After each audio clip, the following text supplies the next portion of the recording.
Welcome to today's episode of the podcast. I'm really excited to share today's guest's story with you all. And before we jump in, I'd really appreciate if you could take a moment and rate the podcast on Spotify or on Apple. And this is going to allow the podcast to reach more people. So without further ado, let's jump into today's episode. And today I'm joined by Patrick Ryan from Aware Online Coaching. Myself and Patrick came across each other in an online mentorship program. And I just really liked his approach, his vibe. He coaches with empathy, and I'm really excited to jump into all of that today. So thanks for taking time out of your day, mate. Anytime, man. Thanks for having me on. So let's jump in. Maybe for people who don't know anything about you, we can quickly go through your background, how you got into the industry, and then we can kind of go more into your approach around coaching and how that developed, okay? Sure.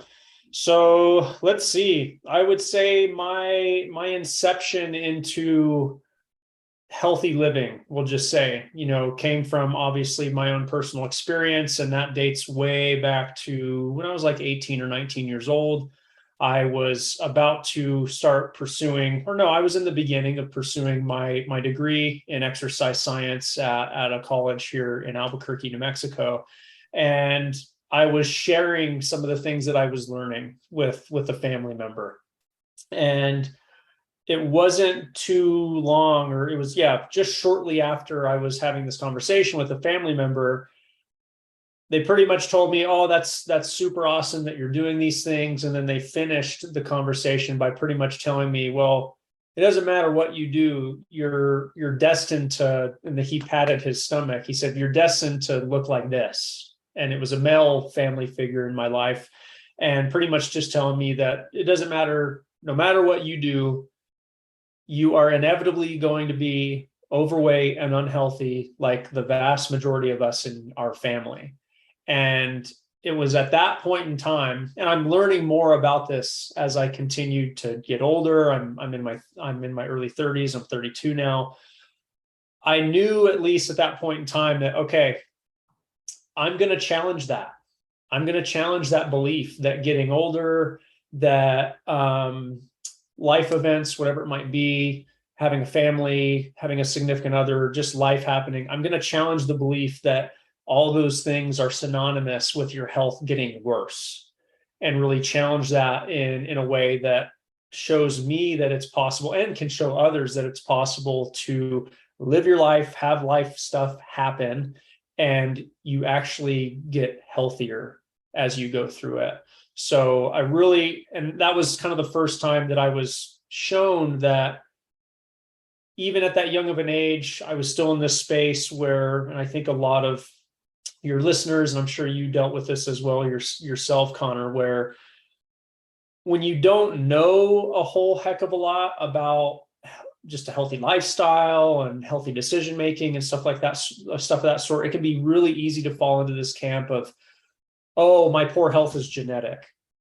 And, it just doesn't matter what I do. My family's unhealthy, so I am destined to be unhealthy. And I was kind of 1 foot in, 1 foot out of that space in my late teens.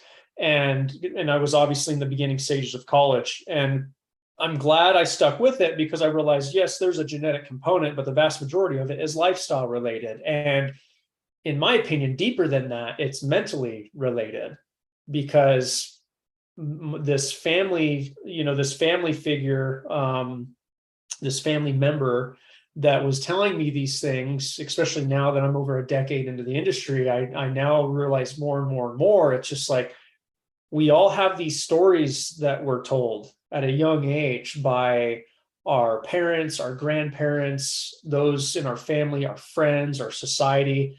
And whether they know it or not, they're projecting their beliefs on you. And a lot of them are limiting beliefs when it comes to a healthy lifestyle and managing their health in a positive way. And most of us, I was for a long time, were very impressionable. And a lot of these people can be seen as authority figures in our lives, and we kind of just absorb that. And I'm grateful that I at least had 1 foot in, 1 foot out at that point in time, or honestly, when he told me that, I'm not big on people telling me what to do. That's kind of also part of why I'm an entrepreneur. Yeah, So, yeah, it was also at that point where internally I was kind of flipping him the middle finger and saying, like, watch me. And I'm sure you've dealt with this in your career as well. It's just like a lot of people projecting limiting beliefs on whether or not living a healthy lifestyle is actually realistic, whether it's attainable, whether it's a smart move to make. I've dealt with it not just with family members, but we just see it as far as like how society operates. So that was a very big motivating force for me at a early stage in my life, where it also touched on this piece where I dealt with it quite a bit, and I'm sure many people have here listening, where pursuing a healthy life and prioritizing your health is also synonymous with not making a good living. And at least in my experience, seeing so many people around me, there's a quote, I can't remember whose quote it is, but it goes something to the tune of, you spend your health in pursuit of wealth, and then when you've acquired wealth, you then try to use that wealth to reacquire your health. yeah. And Scotty Lama.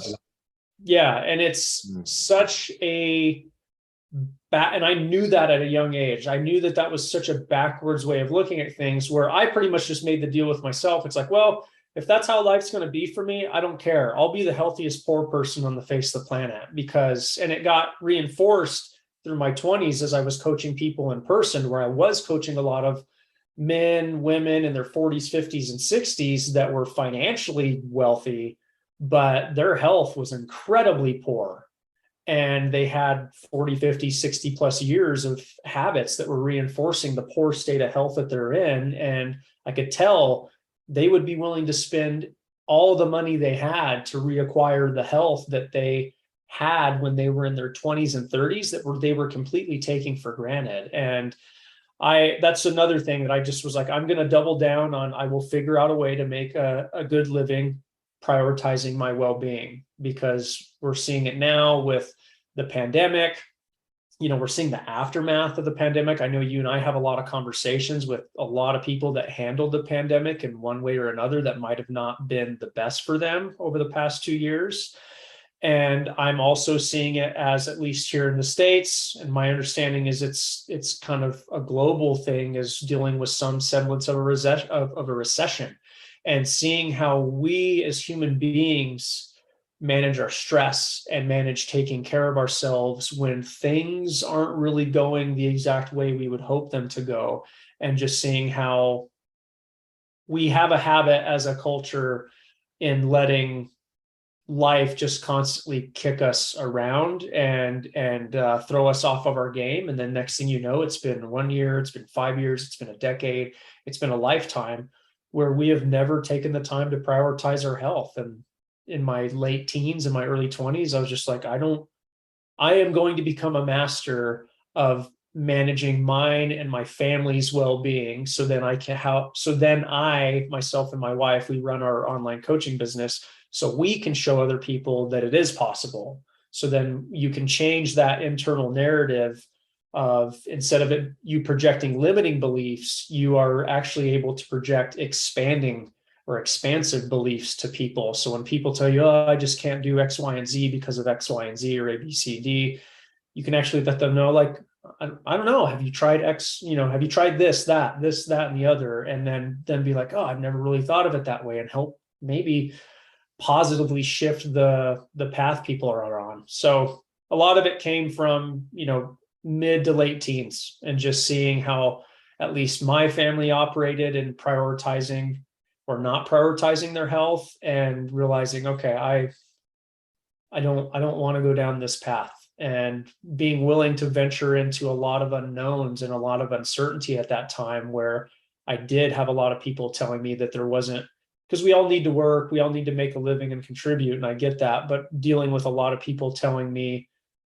that there was no way to make a good living doing it, and that I just had to sacrifice what I believe to be my soul, which is my well-being. I would have to sacrifice that in order to make a living, and it didn't add up for me.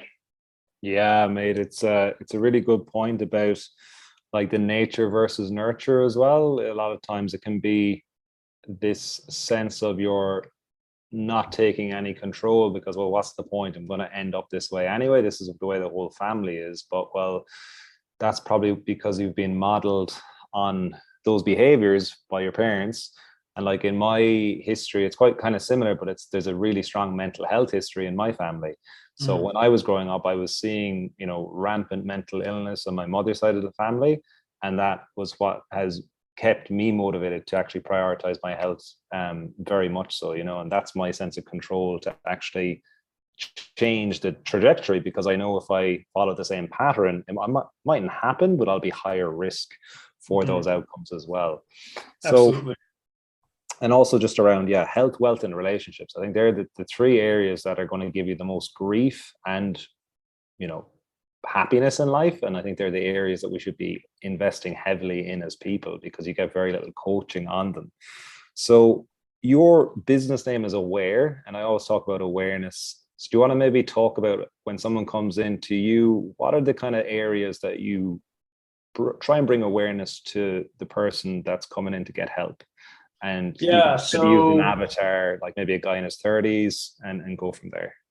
yeah, so my wife and I have kind of adjusted our niche a little bit, just given the fact that she's done with school and we're working together. We're newlyweds as a married couple. Um, we're coming to find that our niche might be making its way towards helping millennial couples and help really, and it kind of ties to what you and I are talking about right now, helping them break the chains of generation, what I call, or what we call, generational unhealth, and helping them do that without having to count calories, without having to do any kind of dramatic measures that they've been led to believe that they need to take part in. So a lot of this, and this is coming from a large handful of conversations I've had with other friends or other people in our network that follow us online, they're in their late 20s, they're in their early 30s, as well as even speaking to some people into their, late 30s and 40s, to where they're looking at, we've touched on it, they're looking at patterns of behavior that their parents have carried out and their grandparents have carried out and their family. And they're asking themselves, okay, this is the path that's been laid out before me. And I most certainly can walk down this path. And I can have a pretty good idea as to what's going to happen. It's rather predictable, right? Because you have those that came before you that prioritized or did not prioritize their well-being, and it's just the truth. Their well-being is a reflection of that: mental, physical, spiritual, all that kind of stuff. So, what we do at the very beginning stages of working with clients, here's how I kind of like to look at it: is I'm sure you're CPR and first aid certified. Most people listening to this have gone through some sort of a CPR and first aid course. So this is where I look at it through the lens of okay, this is how we develop awareness. So when you are, say, for you and I as coaches, we're walking around in the gym and we come across a scene. Somebody needs help. It's obvious somebody needs help. They're passed out on the floor, something's going on.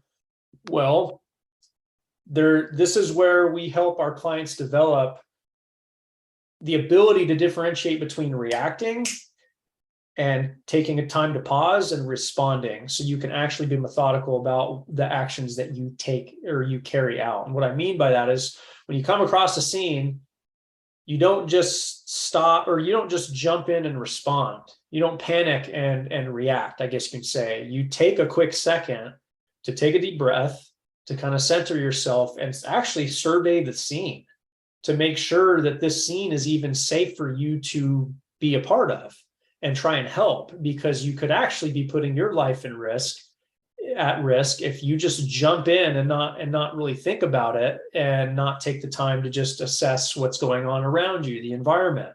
So what we do is, you could say, is somewhat of a similar approach, to where the beginning month or so is helping our clients develop a sense of awareness of just understanding better understanding what is already familiar territory for them. So, people come to us, they're needing help losing 20, 30 plus pounds. Well, in order to help get you out of the space that you're currently in, you've got to be willing to understand and become familiar with the space that you're currently in, that you're kind of panicking to try to get out of.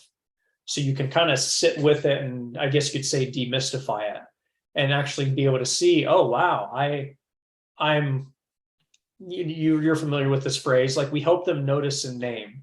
Just notice, oh wow, I never noticed that I eat super fast, or that I'm this stressed all the time, and how that affects my relationship with food, how that affects my relationship with exercise or sleep. So helping them develop that at least initial level of awareness.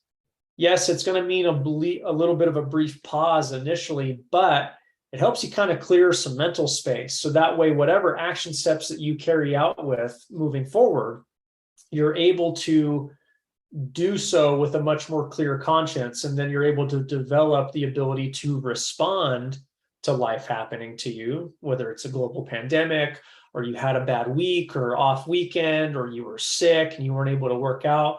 So instead of just having this knee-jerk reaction of panicking and then, oh, this happened, so then that means I'm going to go into this guilt trip and it's all going to fall apart and I'm not going to stick to my routine. It's more of a matter of just learning to sit with it and see it for what it is. The way that I also kind of like to look at it is coaching people in such a way to where they're able to stay calm amongst the storm. So a good kind of visualization technique that I like to use with clients is, just because there's a storm doesn't mean it's innately bad. And developing the skills that allow you to say, like, think of a thunderstorm or a rainstorm. Well, instead of just automatically reacting and scrambling and panicking and trying to run out of the way, imagine being able to just sit peacefully and observe it no differently than you would on a sunny day, where you're able just to look at the clouds and see how peaceful and how beautiful it is. Well, why can't we develop that practice when things aren't going as well as we would prefer during the storm, so to speak? Because in some ways the storm can be just as beautiful as the calm sunny day. So then when we're able to do that and developing that deep of a level of awareness, these patterns and cycles that most of our clients go through of the roller coaster effect, right? Like, they work really hard, they lose all the weight, so they're on a high, they're feeling really good. And then life happens and things start to fall apart, and then they start to panic. And then that's where they dive into these really, really deep lows, where it's like, if we develop the opportunity and the ability to just sit with the uncomfortable, kind of awkward stuff that you're used to kind of panicking over, as time goes on, it starts to become less scary and it becomes more familiar to you. And you're able just to kind of sit with it and lessen the negative effect of it, or the negative impact that it has on you. So then, instead of it being such big highs and such low lows, it becomes, think of it this way: instead of dealing with tsunami waves, you're dealing with just subtle ripples in the water over time. So a lot of it's just helping them become more aware of, it's uncomfortable. Like, a lot of people really struggle in being present with the actions and behaviors and lifestyle choices that they've made that have brought them to where they're at currently. But if we don't get an understanding of what got you to where you're at now, so we can realistically make adjustments to this familiar framework that is your day-to-day life and lifestyle choices, you're not going to get where you want to go, and you're not going to get where you want to go sustainably. With regards to building that awareness, do you have any kind of actionable nuggets that someone listening could take to build more, I guess, get away from that reaction, that impulse? So anytime they get stressed, to go for food. Is there any kind of skills or behaviors or ways they can practice something? Yeah, man. Like, one thing that I have found to be really helpful, and for anybody listening, this is a very tangible action step that you can take, is getting a piece of paper out and literally write 100 things that are good about the difficult thing that you're going through right now. and playing around with trying to neutralize that negative experience and trying, it's the yin and the yang. It's finding the good and the bad, and it's finding the bad and the good, and understanding that through that practice, you're able to get a better understanding of, oh, this is still serving me. Like there's still, because that's what I see happen with a lot of people is like these negative things happen, and then it's kind of this panic response. They freak out. Our vision gets super, super cloudy, and we're losing the opportunity to gain greater perspective and insight from that experience. So like, yeah, my initial recommendation would be, and this is taken out of the book of one of my mentors, John Whiting, is just get a piece of paper out, right at the top, the negative, crappy thing that you're currently dealing with. And if it takes 30 minutes, if it takes an hour, however long, literally list 100 things that are good about that experience. And I'm very confident by the end of you writing that list, you are going to be in a much more calm, peaceful state that will allow you, it's the difference between having that uncomfortable state of being last for what most people deal with. That stuff happens. It lasts for a few days. It maybe turns into a week, multiple weeks, maybe a month. Well, what about what would happen if you were able to spend 30 minutes, you could say, journaling about it, and after journaling about it, you're cool, calm, and collected. So the length of time that you've spent in that really difficult space is shortened dramatically. So I'd say write it down. Write down 100 things that are good about what are 100 things that are great about you having a bad weekend and binging on food, or not staying on track with your macros, or whatever it is you're trying to work on. And I think you're going to end up it allows people to kind of slowly untangle that ball of yarn that's always been super, super knotted for a long period of time. Yeah. Have you heard of any of Josh Hillis's work? I have not. Yeah, I think you would definitely like his stuff. So he's kind of like PN, his style, but he teaches like food skills. So one of Okay. the skills he teaches would be like pausing 10 minutes. So you get the Mhm. impulse and then you can practice pausing. So whether that's an impulse to snack or maybe to check your phone. And I really like that it's very achievable because people can keep practicing it. It's not like you can practice it, once a day, 5 times a week, 3 times a day, but it's just like doing strings of a guitar. The more you practice it, the better you can get at that, I guess, Right. impulse control. Yep. Also the halt acronym is a good one. Do you know the halt acronym? Mm-mm. So it's HALT. So it's if you're hungry, angry, lonely, or tired, and it's from like the addiction space and therapy space. But basically, if you're hungry, angry, lonely, tired, that's when you're high risk. That's when you're like Mm-mm. most likely going to, do these behaviors that you probably don't want to do. So just kind of, I guess, when people are aware, like, oh, I'm hungry, I'm probably in a position where I'm going to probably make worse decisions, or I'm feeling lonely, or I'm feeling tired, or I'm angry. I think that can be helpful for people to just remember that acronym as well. So Yeah, I completely agree, because it ties into the whole notice and name type thing. Because if you're able to, at least, because that's where I don't think a lot of people have a full grasp of this, like that, whenever you're able just to acknowledge, oh, I'm hungry, or I'm angry, I'm lonely, I'm tired, you're actually elevating yourself to a higher position, to where I say you're starting to become the observer. So mm, you're able to become the observer of what's going on, as opposed to, for many people in the past, I dealt with this. It's like you don't even notice that you're hungry, or you're angry, or you're lonely, or you're tired, and those things happen, and that's where you start to react with a lot of those impulses of like, oh, I got to do something to help self-soothe, and it's scrambling for your phone or food or whatever it might be. yeah, yeah. I'd like to jump in as well a bit more about therapy, because you touch on this a lot more now with your content. And I think what I was always drawn to with your approach is very empathetic. You're very much able to see it from other people's point of view when you coach, whether you were coaching me from a business point of view or coaching your clients. So can you maybe talk about the impact of maybe doing therapy yourself, how that's helped you personally, and how it's probably helped you as a coach as well?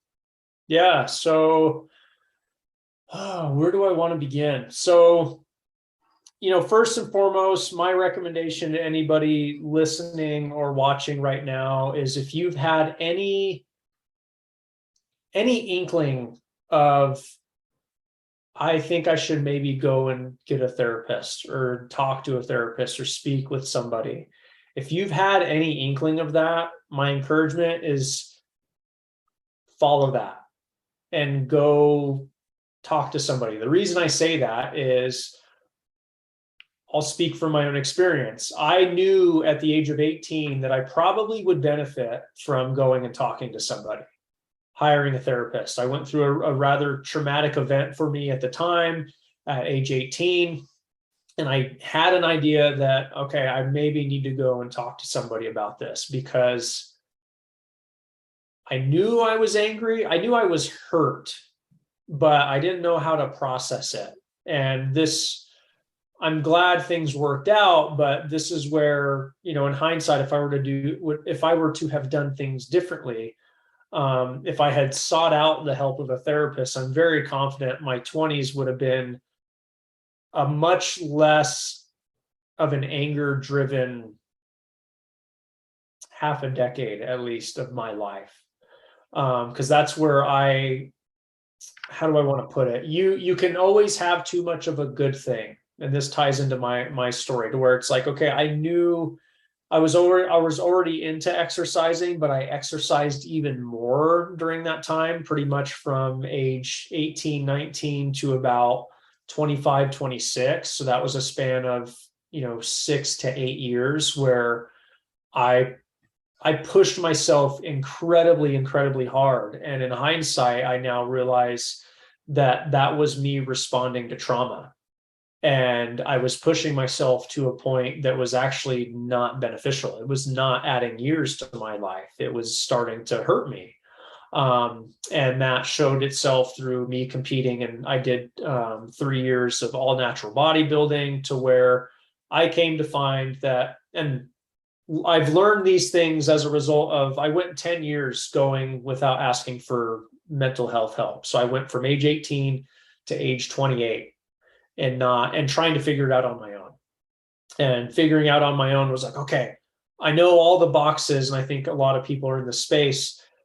Yes, exercise helps with anxiety and depression. Yes, eating healthy can help with those things as well. But like over the 10 years, I was checking all the conventional boxes. I was getting my exercise. I was getting good sleep. I was eating the right things. And I don't regret doing those. Those have helped me build my foundation. But it got to a point to where I realized, all right, there's another level that needs to be uncovered and looked into here. And it got to a point when I was 28 where it reached a boiling point to where I was doing all the things perfectly as far as like how our society operates. And we operate from a space of working from the outside in. We're always focusing on the way I call it is we focus on vanity over sanity. We're rooted in focusing on how we look over how we feel. And when I turned 28, I was in a very, very unhealthy state mentally. I was going through trauma, another traumatic event, and my mental headspace was in a very, very, very, very bad spot. And I was exhibiting similar patterns of behavior as I was in my late teens, 18, 19, where I knew I needed to talk to somebody, but I was like, I don't feel that bad today. So I was not using a proactive mindset in asking for help because I was just like, well, it's no big deal.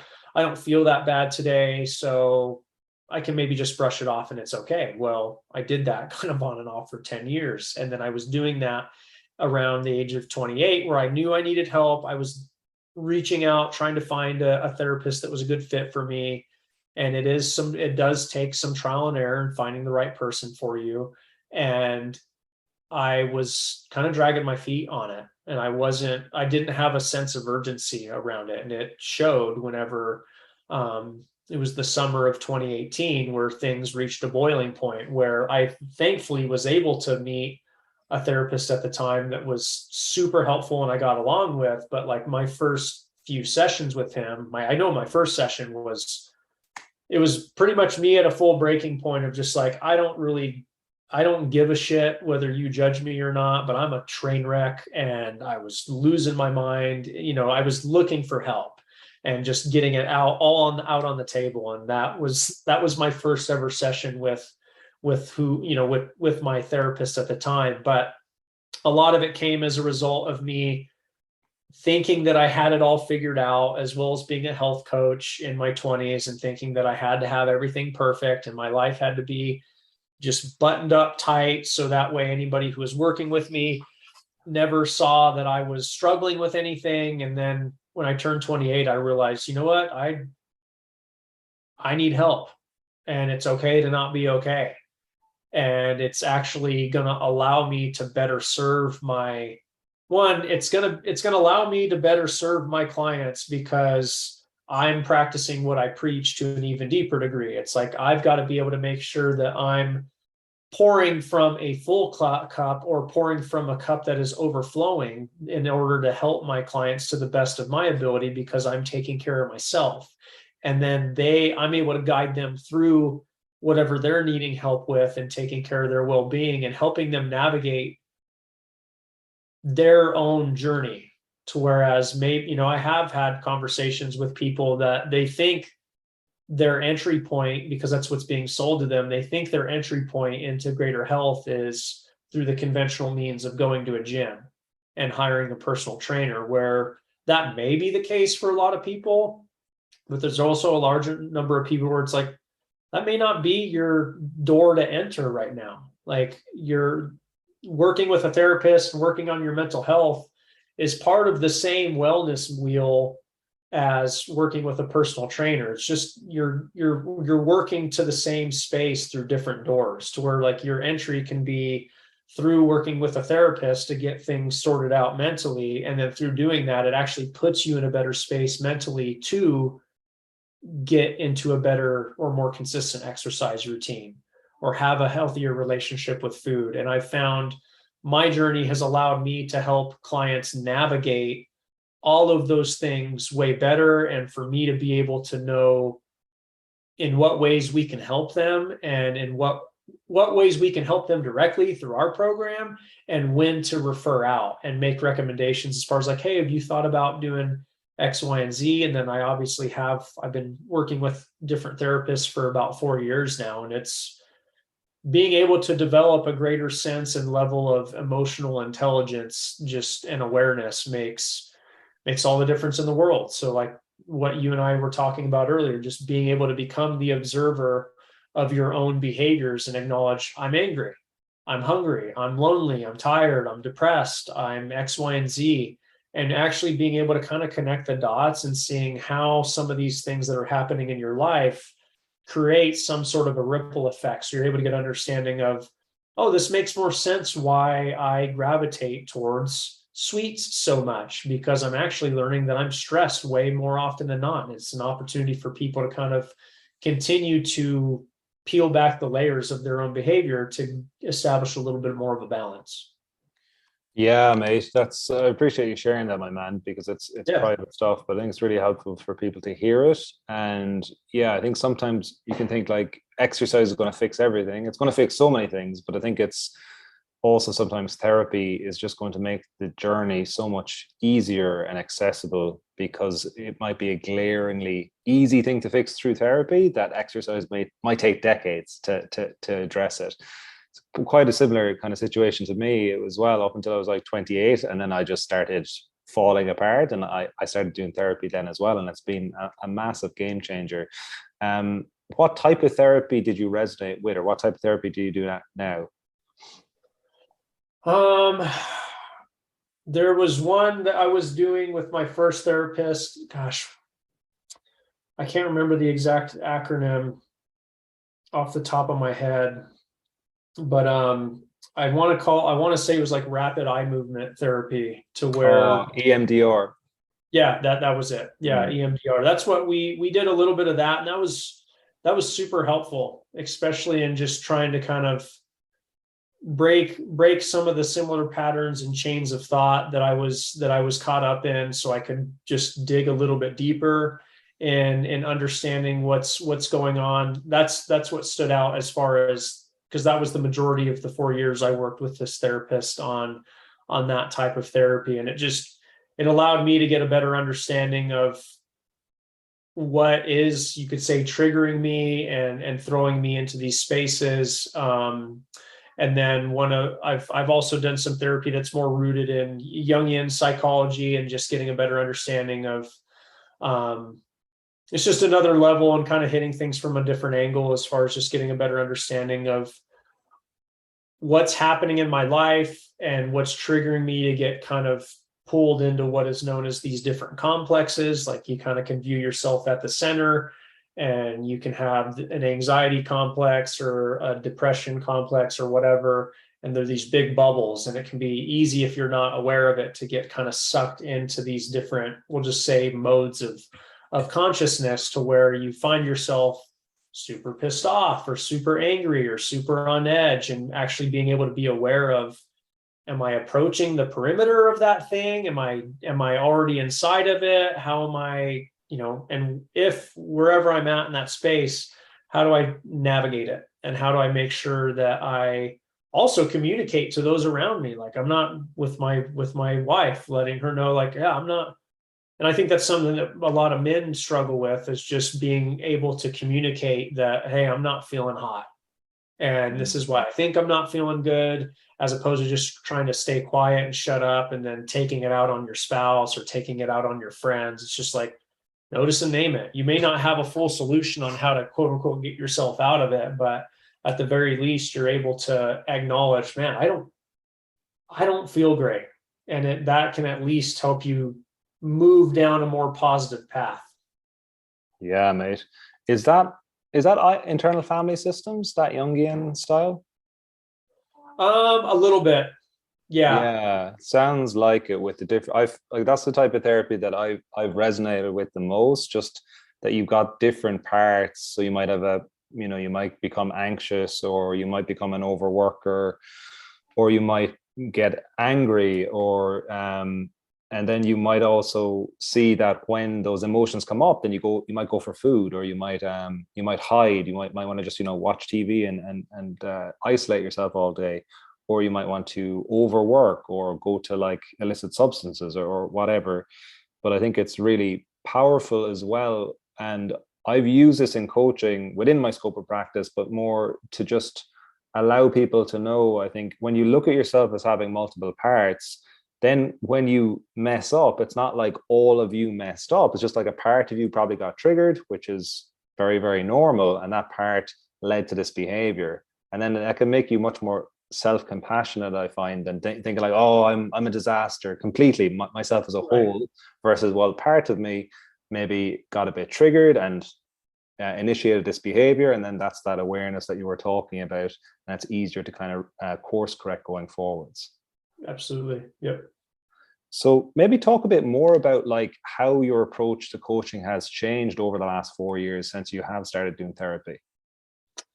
I think it really kind of just boils down to, and I've always been in this space, but it's continued to grow and become more amplified as time goes on. It's just like and this is what's so fun about coaching people online. And I don't know that everybody's on the same wavelength yet, is your behaviors and how you respond to stress and how you handle your stress is creating some sort of a ripple effect. And what's so fun about working online as an online coach is we are hanging out in the space where true change happens. It's in the 23 hours of the day that you're not working with your coach. That's when you're home. It's whenever you're out and about. And that ripple effect is being seen through the type of content that people are putting out on social media. So good, bad, or indifferent. It's just an observation to where I actually get to observe my client's behavior in the 23 hours of the day that they're not doing a workout or anything like that. And continuing as a coach and as a health professional to grow into the space of knowing for sure there is no way that you're going to be able to help get somebody to their weight loss goal, get them to their lifestyle goal, whatever it might be. There's no way you are going to get them there without having a holistic coaching model in place. Because I dealt with it in the vast majority of my 20s, which was when I was coaching in person, where it's a lot of people come to work with a coach and they think that just exercise is going to solve this. And they're constantly jamming a square peg into a round hole, where there's so many other dimensions and facets to people's journey that if you're a coach and you don't know any better and you don't know how to point them in the right direction, you're just kind of actually perpetuating a lot of frustration that client could be dealing with, because they're constantly pushing themselves in the gym and they're not getting to their goal, or they're struggling all the time with consistency. I struggle with motivation. Like, when you're struggling with developing a consistent routine and a healthier relationship with your weight loss journey, there's something deeper there. Like your inability to stay consistent and stay motivated is a symptom. And I don't think most people understand that. It's like when you're struggling in establishing, because I hear it all the time. I have conversations every day with people, and the vast majority of them are like, I struggle being consistent. I struggle being motivated. I struggle with all of these things. And they think that's the problem. No, that's a symptom of something that's deeper.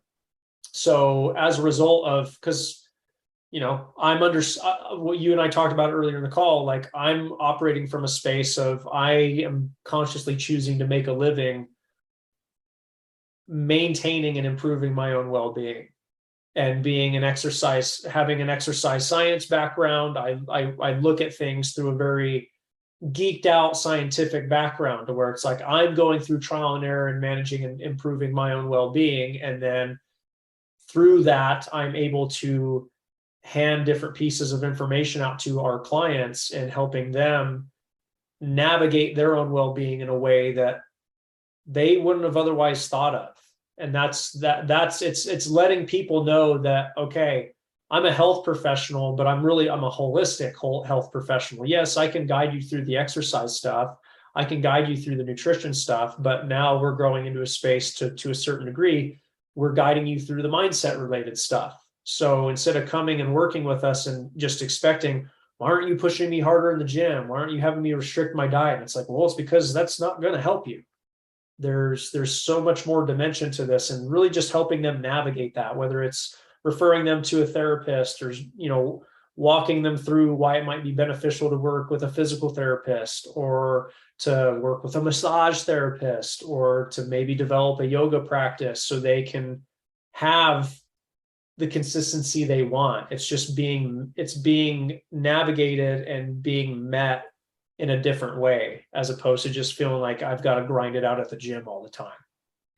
Yeah, mate, it's such a good point to reinforce about what people are doing the other 23 hours. I actually had Frank Benedetto on, who you'd know Yep. from OTM as well. He was on earlier today, and he's a really high level established physiotherapist, and he was saying that, like, this is clinical research now from physiotherapy, saying that 60 to 80%, or he was saying basically 60 to 80% of people will get the benefits from the stuff that they're doing outside of the physiotherapy appointments. So it's what you're doing. So even any movement at all is going to be beneficial to people's lives. But he's saying the hard thing is getting people to get the buy-in, because again, the narrative is push harder, you need to sweat, you need to restrict, it needs to be painful. And then a lot of the times, if someone just walked daily for 15 to 20 minutes and slowed down their eating and drank more, and slept more, they'd probably get pretty damn good results, which is hard for people to get their head around that. But they'd most likely get better results than doing a high intensity thing for 8 weeks and then stopping for 6 months. Right. Yeah. And it really begs the question. It's just like, I always ask people this question, and I've yet to get a no, is, do you want to be healthy for the rest of your life? And everybody has told me yes. So if the answer is yes, then the true question is, why do you feel like you need to be in pain your entire way in pursuing a healthier life? Why does it have to be full of punishment? And like when we adopt a bigger picture view of this, especially with the couples that we coach, they have kids. This is where we're helping them establish generational health, not generational unhealth. So you have to really think about, okay, if you're trying to lose weight and establish healthy lifestyle habits and routines, don't you think it's going to be really beneficial that your pursuit in getting there is kind of a walk in the park? It's a little bit more calm. It's a little bit more relaxed. Don't you think it's going to make more sense to go down that path for yourself? So then you can coach your kids on how to do that, as opposed to doing what your parents did, and where it was very much no pain, no gain. That's all it was. So it's like, well, you can chase pain and you'll get more pain, but don't expect to hand down healthy, sustainable exercise and eating and just lifestyle habits to your kid. You've got to be the change, as Gandhi said. So it means venturing outside your comfort zone. And for a lot of people, that discomfort comes from, why am I not pushing hard enough? And it's like, well, did it ever cross your mind, or are you ever willing to consider that you can lose weight by operating through a more moderate cadence and a more moderate tempo, so that you're not having to just deal with this constant on-off switch all the time, where you're either on and you're pushing super hard, and then you get fucking tired of it and you're burnt out, and then you stop. And that's where you get the 6 months. It's like, why don't we just learn how to operate maybe at 30, 40, 50 miles an hour on cruise control for a while, so you learn how to get up there, how to maintain it, and then you decide whether you want to turn it up to 80 or not. But it's not a 0 to 80 or a 0 to 100 at no time at all, because you've already done that. And most people come to us because they've done that and they know that hasn't worked. But it's always really fascinating when we start working with them to where they want to do that again. It's just like, but that's where, as a coach doing this long enough to where we're totally okay letting people know, do you want me to tell you what you want to hear, what you want, or do you want me to tell you what you need to hear? And a lot of it is lovingly nudging back and being like, it's our job to identify patterns of behavior. And the patterns of behavior and pushing super hard have brought you to where you're at with us right now. And I would be doing a major disservice to you if I were just to do what you wanted to do because it was familiar, but that would actually just be perpetuating the same unhealthy habits and routines that you had. So I completely agree with you, man. Yeah, and I think that's the power of having a coach as well. So many clients say to me, like, yeah, when you told me I could do less, it released so much tension, and it just relaxed me so much more, because again, if you're doing it by yourself, the narrative is, I need to push harder, and then you push harder, then you fail, you take time off, and you're like, I've wasted 6 months, now I need to push even harder. And that's the hamster wheel people are on. So I'm just conscious of time, mate, so I want to go into rapid fire to finish off. Cool. Who would be your ideal dinner date or dinner guest, and why? Gosh, it's a toss-up between Deepak Chopra, Alan Watts, and Ram Dass. Oh, wow. Yeah, that'll be some dinner, man. Yeah. I got to see Deepak at VCon in Minnesota this last summer.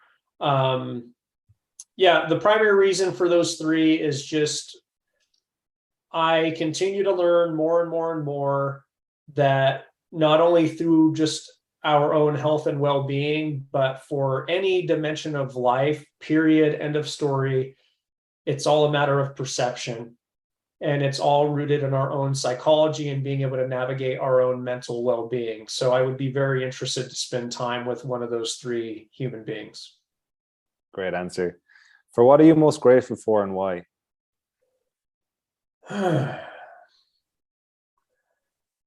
I am most grateful to just be alive and to have the human experience and to continue to learn how to best interpret the highs and the lows of the journey, because you cannot have the sweet without the sour, and you can't appreciate the sweet without having the sour. And learning, this is a big practice, learning to appreciate, because you can't appreciate the sour without the sweet. And learning how to interpret both of those kind of contrasting experiences in life. Very true. Yeah, you need darkness for light and vice versa. Okay, what's your biggest accomplishment to date and why? Life-wise or career-wise? Like what would you say? Or what are you looking for? Either or, maybe even two different answers if you want. I don't know. Like it all comes down to one thing for me, is making it does, and it ties into what you and I were talking about at the beginning of the call, is at a young age, I know that we live in a world that, good, bad, or indifferent, we are using our well-being, we're monetizing our well-being in some way, shape, or form. You have to be in good health in order to produce for your family, in order to make a living. And I would say to date, my greatest accomplishment was not silencing what my soul was telling me, which was do everything you can to take care of your well-being and take care of your health, and trust that everything will take care of itself as a result. And right now I'm 14 years removed from that decision, and things are moving in a positive direction. It's allowed me to meet incredible people like yourself and so many other people. It's allowed me to meet my wife, and it came from a place of being relentless in prioritizing my own well-being, especially when we live in a culture that operates from the opposite framework, and we constantly wonder why life is not moving in the direction we want it to move. It's like, no, take care of you. So my greatest accomplishment is prioritizing taking care of myself. What books would you recommend? Let's go with a training, lifestyle, therapy, mindset book, and then maybe fiction. Okay.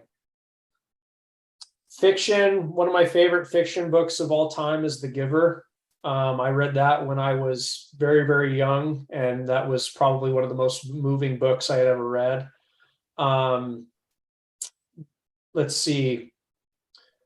For anybody really, whether it's career-based or life-based, The Practice by Seth Godin is a book that I really like.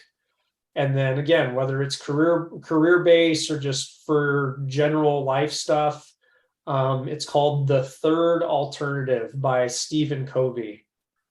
I read that book in the early days of college, and it really helped reshape my perspective on what it's like to have a true, genuine conversation with somebody. So we live in a world that lives through kind of like there's two different alternatives that a lot of us live within. Is the first alternative is just a win-lose. So like you and I are having a conversation, and I try to be right, and then you're wrong. So I win, you lose. The second alternative is more of a compromise model, where we both compromise, where both of us kind of wins, but also both of us kind of lose. And a third alternative is actually pushing both parties outside of our comfort zone and viewing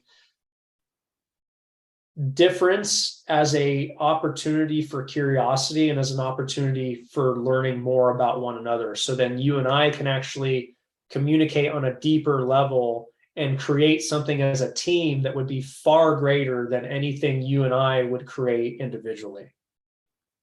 Very good. Very good recommendation. Last question. If you could put something on a billboard in somewhere like Times Square, where you're going to reach hundreds, millions of, or thousands, millions of people, what would it be and why?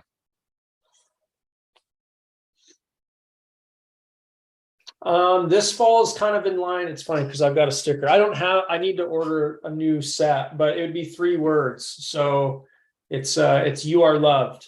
And a lot of that comes from the reason why is I remember, and this kind of fuels a lot of kind of the energy behind our coaching model and helping people, is because it's obvious a lot of people are struggling. And you can see that. And that's what's fascinating about being an online coach, is because you can see that when it comes to the type of content. And in my opinion, content is a representation of energy. And that is how people are venting and how they are managing their well-being. And a lot of this really started in college, where I watched a documentary called The Bridge. And they had a film crew watch over the Golden Gate Bridge in San Francisco, California. I can't remember how long they watched it for, but the Golden Gate Bridge is a huge destination for suicide. People will make a trek there to jump off of it, and most people, the vast 99.9% of people, die upon impact as they hit the water. And they were able to save a few people from jumping off of the bridge, because they would be recording the bridge and they would see people that were walking for a sustained period of time back and forth, back and forth. And I remember they interviewed one of the individuals that was really, really, really having a hard time on the bridge. And they were sharing how they were walking up and down the bridge, just bawling their eyes out. And they were just hoping that they made a deal with themselves that if somebody just asked them if they were okay, and if, like, what's going on, are you all right? If somebody would have just stopped and saw that they were struggling and asked if they were all right, they wouldn't have killed themselves, or they wouldn't have attempted to kill themselves that day. And the only person that stopped them was somebody to ask them if they could take a photo of them and their friends. So that really got my gears turning back in my early 20s, to where it's like, we need to be doing, through our social media use, if I were to have a sign in Times Square, it would be "You are loved." And just letting people and reminding people that you're cared about, and that it's okay to struggle, and it's okay to let people know that you're struggling. Because I think if we're not careful, things are only going to get more tunnel vision. And if we don't pay close enough attention, we're going to be losing out on opportunities to let people know that, hey, the fact that you exist and you're on this planet is just, it's a miracle, and I'm happy you're here. So that's what I would probably put up on Times Square. Awesome, man. That's a lovely way to finish the podcast, mate. So before I let you go, where can people find out more about what you do, and where to see more about your content, your podcast, everything else? Yeah, so the podcast is briefly on hold. My wife and I will be rebooting that here in the near future, but any updates relative to that you can find on my Instagram. So feel free to follow me on Instagram. It is at Patrick_Ryan Fit. So that's PATRICK_RYANFIT. Awesome, mate. I'll make sure and put all of that in the show notes. Okay. Cool. Sounds good.